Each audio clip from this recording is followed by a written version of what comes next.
हमारा टॉपिक है work done by gravitational field. तो ग्रेविटेशनल फील्ड को समझते हैं। ग्रेविटेशनल फील्ड क्या होती है?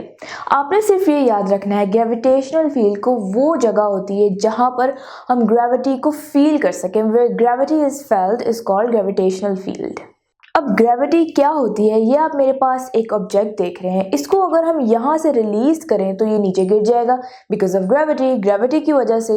अब वो फोर्स जो इसे नीचे की तरफ लेके आई वो ग्रेविटेशनल थी। हमें न्यूटन के सेकेंड लॉ ऑफ मोशन से पता है F is equals to ma, और हमें ये भी पता है कि ग्रेविटी अपनी तरफ किसी भी ऑब्जेक्ट को अट्रैक्ट करे तो उसके ऊपर ग्रेविटेशनल एक्सेलरेशन लगती है। तो हमारा फॉर्मूला बनेगा F is equals to mg, क्योंकि अब acceleration constant 9.8 metre per second square है। हमें एक और चीज़ पता है, बड़ी डिटेल में हम बार बार पढ़ चुके हैं, work is equals to ft। इस केस में F mg है तो हम mg लिख देंगे। d जो है वो डिस्टेंस है, जहाँ से ये ऑब्जेक्ट नीचे की तरफ ट्रेवल किया इसने, इसकी हाइट थी जहाँ, या ये नीचे गिरा, ये h वर्क डन जो है वो हो गया mgh। अब अगर मैं इस ऑब्जेक्ट को उठाकर वापस इस साइड पर लेकर आऊं तो मैंने इस पर काम किया, वर्क डन किया। इस केस में वर्क डन पॉजिटिव था क्योंकि फोर्स ऑफ अट्रैक्शन ग्रेविटी की थी, और जो डिस्प्लेसमेंट था, जो डिस्टेंस उसने ट्रैवल किया, उसकी डायरेक्शन भी फोर्स की डायरेक्शन में थी। इस केस में वर्क डन नेगेटिव है क्योंकि फोर्स इसे नीचे की तरफ लाना चाह रही है और हम इसे डिस्प्लेस कर रहे हैं ऊपर की तरफ। इसी बात को मैथमेटिकली प्रूव करते हैं। Work done FD cause of theta होता है, जिस केस में फोर्स और डिस्प्लेसमेंट दोनों सेम डायरेक्शन में है, यानी नीचे की तरफ। Theta is equals to 0, cos 0 लिखेंगे। अगर आप कैलकुलेटर से कैलकुलेट करके देखें कॉस 0, तो कॉस 0 का आंसर आता है 1। तो जहां कॉस 0 लिखा है वहां हम 1 लिख देते हैं। FD into 1 is equals to FD, तो पॉजिटिव है ये FD क्योंकि फोर्स भी पॉजिटिव है, डिस्टेंस भी पॉजिटिव है, ये वर्क डन भी पॉजिटिव हो गया। इसको हम कैलकुलेट कर चुके हैं, W is equals to mgh। Negative case में क्या है आप देख सकते हैं कि ऑब्जेक्ट की ग्रेविटेशन फोर्स नीचे की तरफ लग रही है, हम इसे डिस्प्लेस करें ऊपर की तरफ, दोनों एक दूसरे के ऑपोजिट है, यानी जो एंगल है 180 डिग्री है। FD cos थीटा होता है, FD cos 180 रख देंगे क्योंकि थीटा 180 डिग्री है। कैलकुलेटर से कैलकुलेट करें cos 180 तो आंसर आता है -1। तो FD इंटू -1 हमें मालूम है कि जब हम उसे मल्टीप्लाई करते हैं तो आंसर आएगा -FD। तो वर्क डन इज नेगेटिव, और अगर आप वैल्यूज डालेंगे तो वो आएगा -mgh, जिसे हम पिछले कैलकुलेट कर चुके हैं। नेक्स्ट एक और चीज हम देखते हैं, वो ये है कि हम एक पाथ बनाते हैं A to B, B to C, C to D, D to E and then E to F। एक ऑब्जेक्ट लिया, इस ऑब्जेक्ट को मैं मूव करती हूँ A to B। Gravitational force इसे नीचे की तरफ अट्रैक्ट कर रही है और हम इसे A to B कर रहे हैं।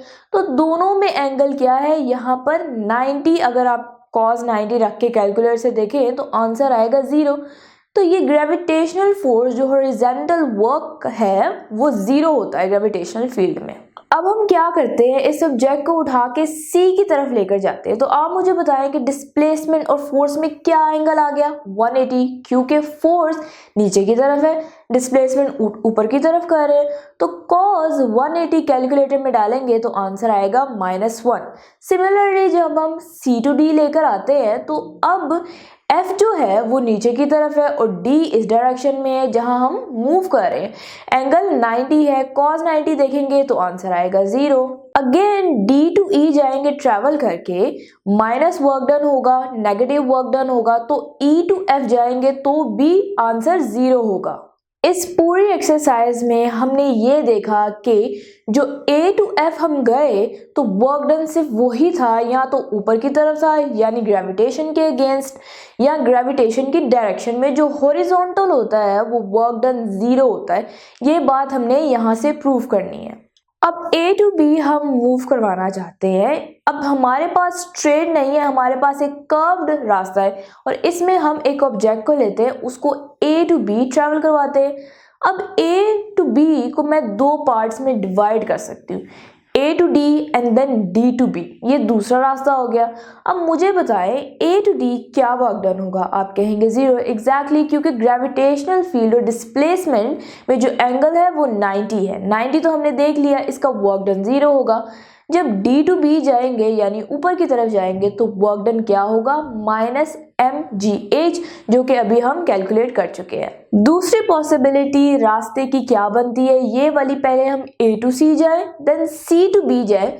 उस केस में जो A to C है वो वर्क डन होगा -mgh, C से B तक जाने में जो वर्क डन होगा वो होगा 0।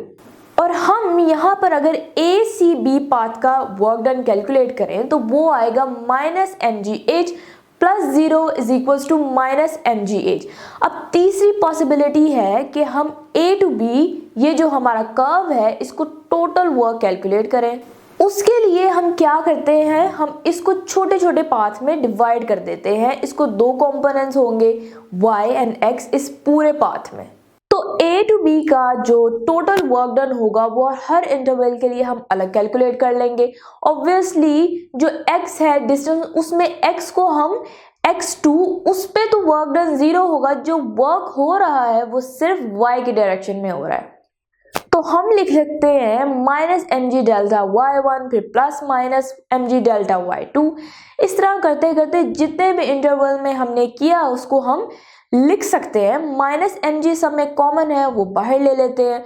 अंदर क्या बचा है, delta y1 plus delta y2 plus delta y3। करते करते जितने भी इंटरवल्स में हमने डिवाइड किया डेल्टा yn वो लिख देंगे।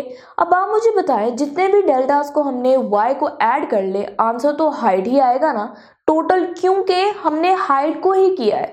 तो एज हम लिख सकते हैं। तो A to B अगर हम रास्ता फॉलो करें, ये पूरा क्या है, एज, तो -mg और इसकी जगह लिख देते हैं एज, तो आंसर आएगा -mgh। हमने देखा क्या, हमने देखा तीनों रास्ते में से कोई भी रास्ता हम फॉलो करते हैं, A से B तक पहुंचने में आंसर हमेशा -mgh ही आया, यानी सेम आया।